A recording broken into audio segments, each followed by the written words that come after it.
Hello, my name is Burke Hedges, author of the best-selling book, The Parable of the Pipeline. I open my book with a story about Pablo and Bruno, who take two very different paths in their quest for financial independence. What you're about to see is the delightful animated story of their adventure. So, sit back, relax, and enjoy the life-changing lessons in The Parable of the Pipeline.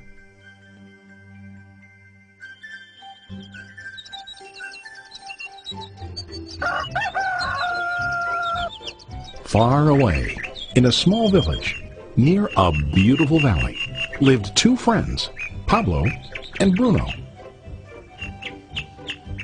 They were both young and dreamed of a better life for themselves. They'd often discuss their dreams about how they would become the most successful men in the village.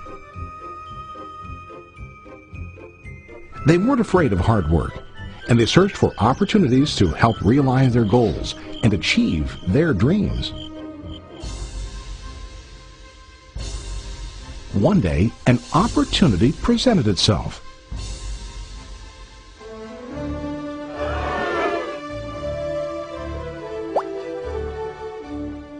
The mayor of the village decided to hire two people to bring water from a spring up on the mountain, across the valley, back down to the village.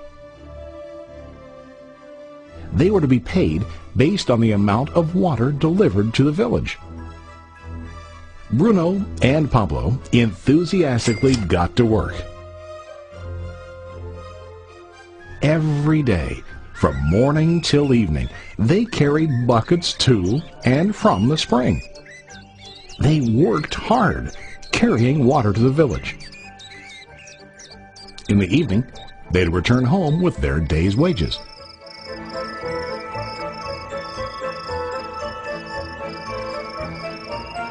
Bruno was satisfied with his work and the money he earned. He was sure that with this work he could achieve his dreams. Bruno thought that to increase his wages he could use bigger buckets to bring more water each trip.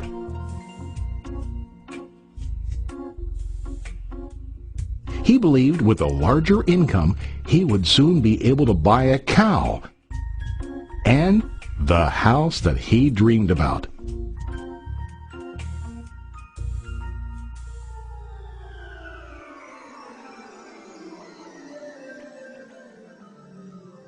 Now Pablo was not satisfied. At the end of the day, his back and hands ached, and he was exhausted. He was looking for an easier way to earn more. One day an idea occurred to Pablo. He imagined building a pipeline to deliver the water from the mountain spring to the village. With this pipeline, he could get more water to the village without carrying buckets back and forth from the spring to the village. Soon, he got very excited about his idea and began to plan. Pablo, of course, shared his idea with his friend Bruno and asked him to join with him to work on and help build the pipeline. Bruno thought the idea was crazy. All Bruno could think about was what his money could buy today and how to get it quicker. He felt that building a pipeline would slow him down and delay him in achieving his goals. Instead, Bruno got bigger buckets and went more often back and forth, fetching water. He was sure that with this method, he could make more money. Pablo decided to build the pipeline on his own. He understood that it would not be easy to build, and it would take time to complete the pipeline. Pablo knew that it could take several years to finish, but he set his mind on his goal. Every day he worked and carried water like before. But on weekends and during his spare time, he worked hard to dig in the rocky soil and build his pipeline. In the first month, there was little to show for his work.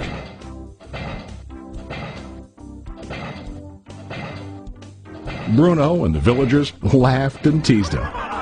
They called him Pablo the Pipeline Man. During this time, Bruno's income doubled.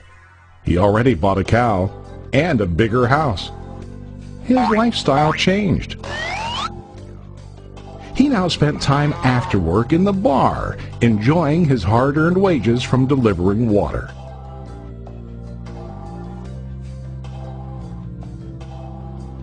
What Bruno didn't realize was that his body was starting to stoop from carrying the heavy buckets every day.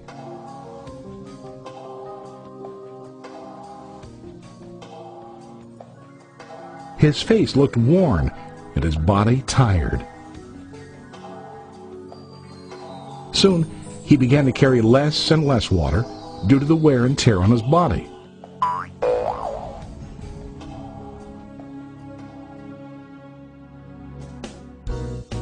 Month after month, Pablo worked. Soon a year passed, and then a second year. Finally, Pablo finished his pipeline. He now used his pipeline to deliver water to the village instead of carrying buckets. Pablo was now earning more money than ever before. The water continued flowing to the village, while Pablo wasn't working. While he slept and ate, the water flowed. Pablo was happy and proud of his insight, persistence, and hard work. Now his income flowed as long as the water flowed through his pipeline.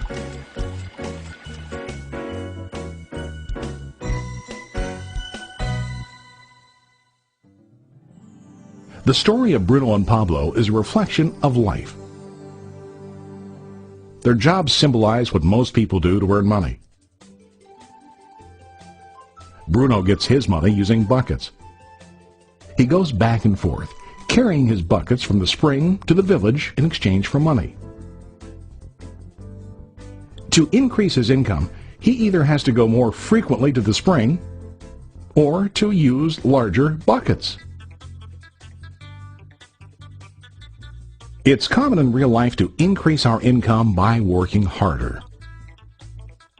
For example, working overtime or getting a second job.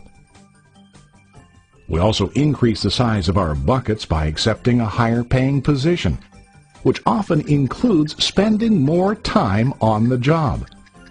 Most of us exchange time for money like Bruno. We know that every person has only 24 hours in the day and that it's not possible to use all our time to work. The most difficult time comes when we can no longer exchange time for money due to age, health, or other reasons. Then, our income stops. Now let's review what Pablo did. Very wisely, Pablo did not exchange all of his time for a limited income, but he used some of his time to build a pipeline.